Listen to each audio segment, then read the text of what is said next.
और कुलाधिपति गुरुकुल कांगड़ी हरिद्वार, उनके आगे कितनी देर तक मैं बोल सकता हूँ, उनको क्या क्या पद मिले हुए हैं, उनको वंदन करते हुए और उनके पास में बैठे हुए आज सबसे पहले भारत के सभी गुरुओं को वंदन करते हुए, नमन करते हुए आप सबका अभिवादन करता हूं।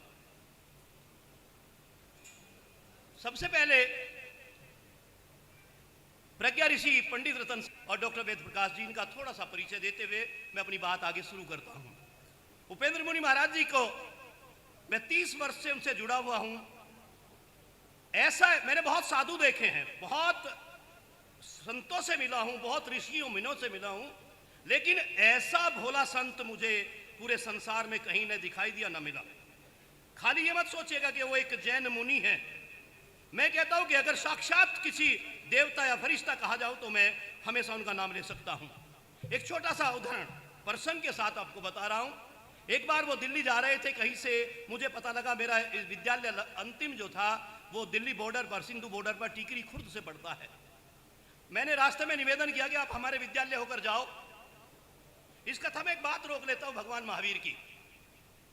भगवान महावीर एक बार बैठे हुए एक पेड़ के नीचे अपनी संध्या या भजन कर रहे थे, या जो भी उनकी तपस्या थी वो कर रहे थे। कुछ बच्चे वहां पर आए और वो आम के पेड़ के नीचे बैठे हुए थे। उन्होंने पत्थर मारे आम तोड़ने के लिए। को एक बच्चे का पत्थर मारते वक्त कुछ चूक गया, वो भगवान महावीर के मस्तक पर लगा, खून बहने लगा।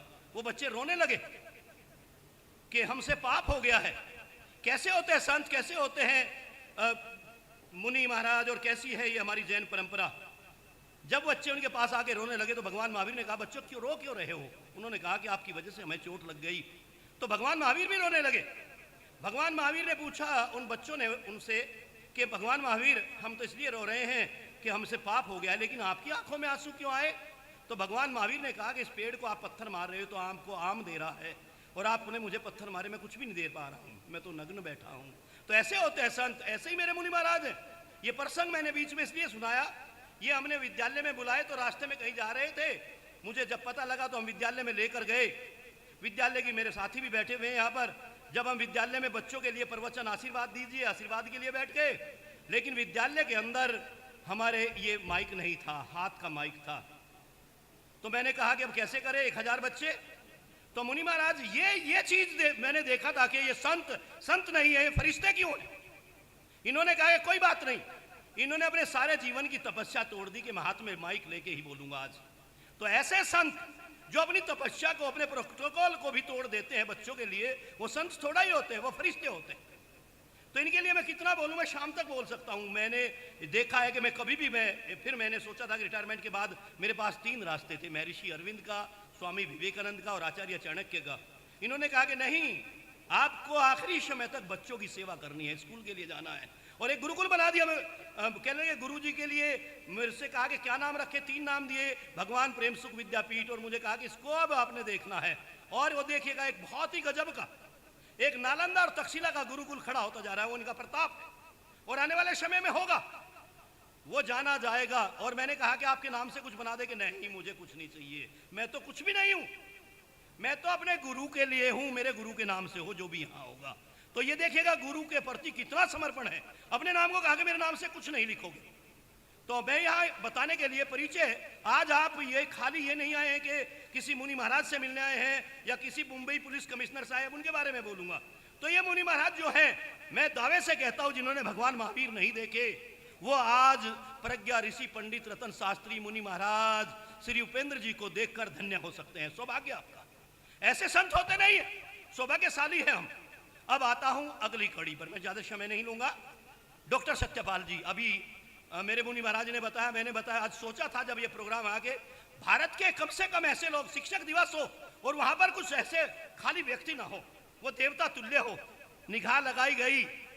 अब मैं आता हूं अपने डॉक्टर सत्यपाल जी के ऊपर। आपने यूपी से डरते थे आप लोग, आप केवल योगी आदित्यनाथ जी महाराज से जानते हैं क्या होता है, लेकिन आप थोड़े ऊपर जाइएगा, बड़ौत बागपत में, ये वहां से एमपी रहे, 150 साल में मुंबई पुलिस कमिश्नर, मैं कहूंगा कि भारत के बहुत बड़े पद में से एक होता है, शायद इससे बड़ा पद पुलिस में कोई नहीं हो सकता।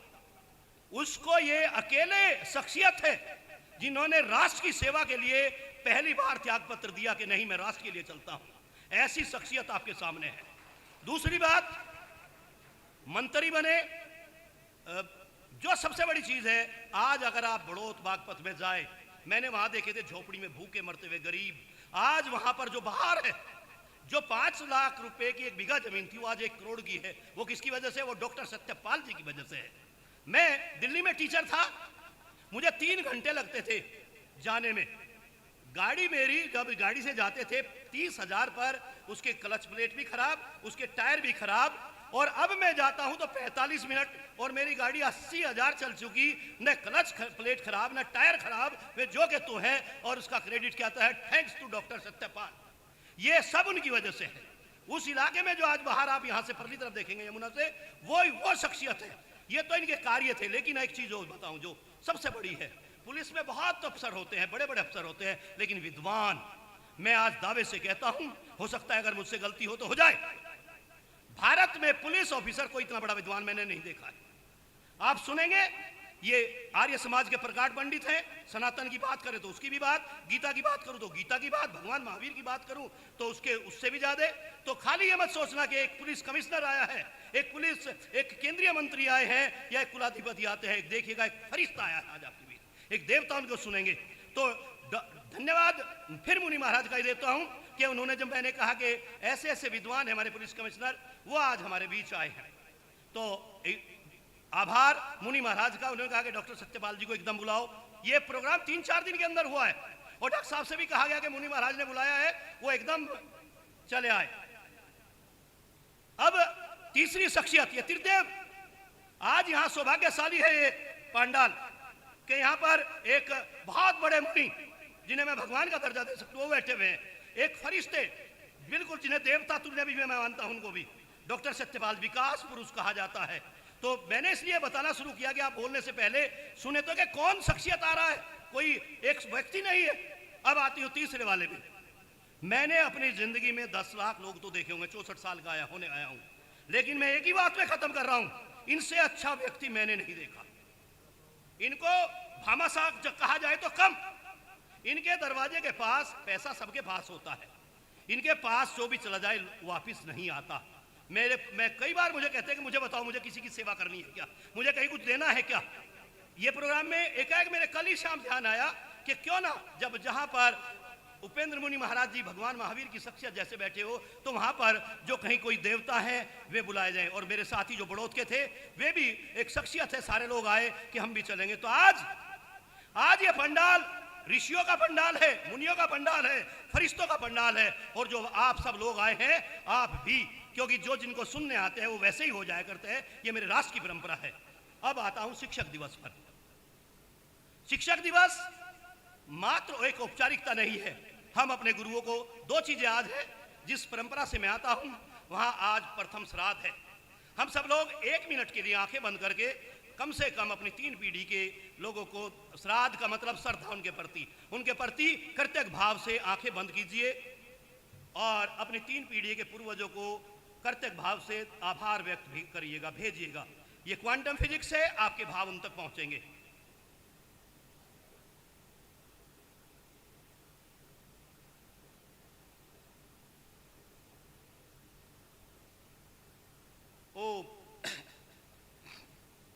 अब मनाते हैं शिक्षक दिवस। मेरी अपनी विधा है कहानी के माध्यम से मैं अपने शिक्षकों को वंदन करना चाहता हूं, प्रणाम करना चाहता हूं, अपने मुनि महाराज को, अपने डॉक्टर सत्यपाल जी को, डॉक्टर वेद प्रकाश जी को भी। और कमाल की बात ये देखिएगा, भगवान महावीर और भगवान बुद्ध से बड़ा कोई शिक्षक नहीं हुआ। ऐसे ही उपेंद्र मुनि महाराज बहुत बड़े शिक्षक हैं। ऐसे ही डॉक्टर सत्यपाल जी भले ही पुलिस कमिश्नर रहे, बहुत बड़े शिक्षक हैं। डॉक्टर वेद प्रकाश जी बहुत बड़े एक उद्योगपति हैं, ये ब्रोकर्स हैं, ये भी एक बहुत बड़े शिक्षक हैं और सबने किताबें लिखी हैं। शिक्षक का एक पहले एक और कर्तव्य बताता हूं, अगर किसी शिक्षक ने अपने जीवन में किताब नहीं लिखी तो वो अधूरा रह जाता है उसका। अब शिक्षकों को मेरा आखिरी बात, मैं डॉक्टर साहब का मैंने परिचय देना था, मुझे डॉक्टर वेद प्रकाश जी का देना था। मेरे उपेंद्र मुनि महाराज को परिचय की जरूरत ही नहीं है, उनका आभा बिल्कुल देखते ही बनता है। और एक और बताऊं, ये चमत्कारी बाबा हैं, इनके पास जो आएगा, मैंने कई आदमी भेजे हैं, जिसको जो मांगा उसने बताया कि मेरा तो काम हो गया। ये मैं कोई पाखंड की बात नहीं बता रहा हूं, ऋषियों के आशीर्वाद कभी निष्फल नहीं होते, यहां हम चूक गए हैं। अब शिक्षक दिवस, अभी पिछली सदी में अमेरिका के अंदर एक कंपटीशन हुआ, संसार की श्रेष्ठतम कहानियां। जो श्रेष्ठतम कहानी चुनी गई, सौभाग्य कि वो एक शिक्षक की थी। दुनिया की श्रेष्ठतम कहानी एक शिक्षक की थी। ये कहानी सुना के मैं अपनी वार्ता को समाप्त करता हूं, उसके बाद जैसे भी कार्यक्रम है। ये कहानी आप सबके लिए एक शिक्षक का क्या कर्तव्य होना चाहिए, एक शिक्षक क्या कर सकता है, एक शिक्षक की क्या भूमिका होनी चाहिए, इसमें सब कुछ आ जाता है।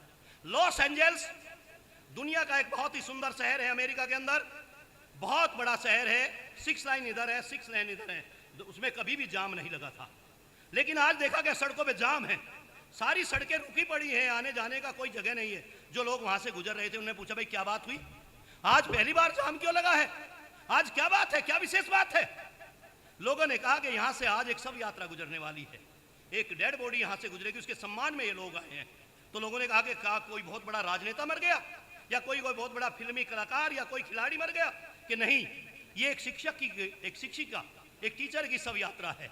इसलिए उन्होंने अपने जीवन में जितने भी बच्चे पढ़ाए, जो भी उनके स्टूडेंट्स रहे, वो आज सब अपने परिवार लेकर यहाँ पर आए हैं।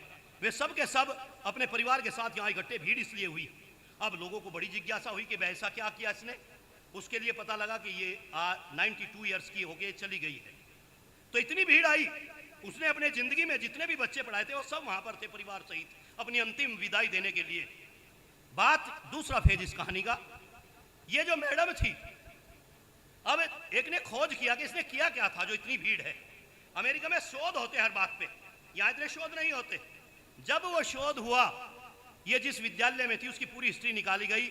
उस हिस्ट्री के लिए अंदर देखा कि जिस विद्यालय में आई, ये उसमें 25 साल रही। ट्रांसफर होके जब ये आई, तो एक विद्यालय था, जिस विद्यालय में शिक्षिका थी, उसके अंदर 25 साल पहले एक इंस्पेक्शन होता है, ऑफिसर्स आते हैं और देखते हैं कि ये दुनिया का सबसे खराब स्कूल है, और ये रिपोर्ट दी गई कि इस विद्यालय को बंद कर देना चाहिए, यहाँ के सारे बच्चे गुंडे, बदमाश, चोर बनेंगे, ये तो सारे अपराधी की तरफ जा रहे हैं, इन्हें पढ़ने की तो बात, इस स्कूल को एकदम बंद कर दिया जाए। ये तो एक नर्सरी है वाइसिस की, सारी बुराइयों की ये एक खान है। ये ऑफिसर लिख के चले गए, लेकिन जो ऊपर कमेटी थी उसने इतना तो किया, स्कूल को बंद नहीं किया, उस सारे लोगों का जो टीचर्स थे उनका ट्रांसफर कर दिया, और ये टीचर वहां पर आई। अब उस व्यक्ति ने जो शोध कर रहा था, जो उसके समय जब टीचर के बारे में लिख के गए कि ये बच्चे चोर बनेंगे, ये बच्चे उचक्के बनेंगे, कि ये हुआ क्या इन बच्चों का, उन्होंने शोध किया। तो जो बच्चे 25 साल पहले थे उनके नंबर वहां पर थे, उठाया नंबर, बेटा बैठ जाएं प्लीज, बच्चों को बैठाइए, कि कोई बच्चा जिसको फोन मिलाया कि आप क्या कर रहे हैं, कि मैं डॉक्टर हूं। फिर दूसरा बच्चे का फोन मिलाया कि आप क्या है, कि मैं इंजीनियर हूं। फिर तीसरे बच्चे को बुलाया गया कि आप क्या हैं, कि मैं पुलिस कमिश्नर हूं। फिर आप क्या है, कि मैं बहुत बड़ा कॉन्ट्रैक्टर हूं। इस तरह से जिस भी बच्चे को मिलाया गया, जिन बच्चों के लिए लिखा गया था कि ये चोर बनेंगे, ये उचक्के बनेंगे, ये बड़े बड़े ऑफिसर बने हुए, कि यह क्या चमत्कार है। अब ये व्यक्ति फिर उनसे मिलता, उस मैडम से, उनसे जाके पूछा कि मैडम आपने क्या किया, क्या चमत्कार किया। मैं जब ये कहानी पढ़ रहा था तो मुझे भी आग लगी कि मैडम ने ऐसा क्या किया होगा, जो सारे बच्चे चोर बनने वाले थे, जो सारे कुछ करने वाले थे, वो इतने बड़े ऑफिसर बन गए, क्या जादू की छड़ी थी। कहानी पढ़ते पढ़ते उसने, टीचर जो गया था इंस्पेक्टर, उसने पूछा कि मैडम आप मुझे बताएं आपने क्या चमत्कार किया, सारे बच्चों का जीवन रूपांतरण कर दिया। ये शिक्षक सीखे, इस दुनिया की श्रेष्ठतम कहानी है पिछले 100 साल की। उसने, मैडम ने जो कहा, मैं बड़ी उत्सुकता से पढ़ते जा रहा था। मैडम ने कहा कि मैंने कुछ नहीं किया, हर टीचर सुनने आ जाता था, टीचर है, इससे बड़ी कोई चीज ही नहीं हो सकती दुनिया के अंदर। जो वाक्य उस मैडम ने लिखा और जो मैं बोलने जा रहा हूं, पूरी दुनिया की सारी मोटिवेशनल बुक्स इसके आगे फीकी पड़ जाती है। जो वाक्य उस मैडम ने कहा, मैडम ने कहा कि मैंने कुछ नहीं किया, मेरे सामने टीचर्स बैठे हैं, सुन ले, और ये मैंने किया है। मैंने खाली ये नहीं कि मैं बोल रहा हूं, जो मैडम ने किया ये मैंने किया है। मैडम ने कहा कि मैंने कुछ नहीं किया, मैंने तो केवल उनसे प्यार किया, मैंने तो केवल उनसे प्यार किया। अगर हम कक्षा में जाते हैं तो प्यार करें। इस देश का उद्धार अगर बचाएंगे तो शिक्षक बचाएंगे, नहीं तो देश, ये भी चेतावनी आज दे रहा हूं कि 25 साल की कहानी है आपकी, 25 साल के बाद आपका नामो निशान नहीं मिलेगा।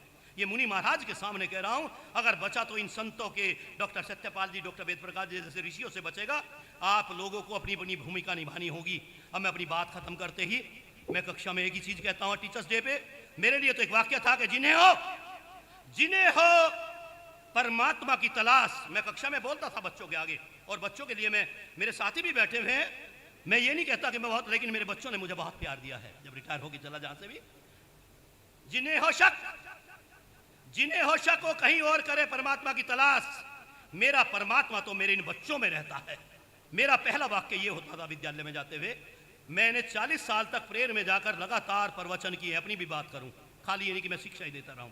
मैं I don't believe in teaching, I believe how to create teaching environment before teaching in the class. हम क्लास में जाने से पहले एक वातावरण बनाए।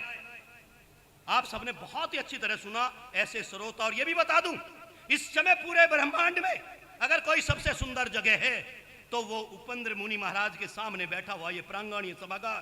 क्योंकि यहां पर कुछ लोगों का जीवन रूपांतरण करने के लिए बैठे हुए हैं, कुछ विचार कर रहे हैं। इससे बड़ा सत्संग, इससे बड़ा स्वाध्याय कुछ नहीं हो सकता।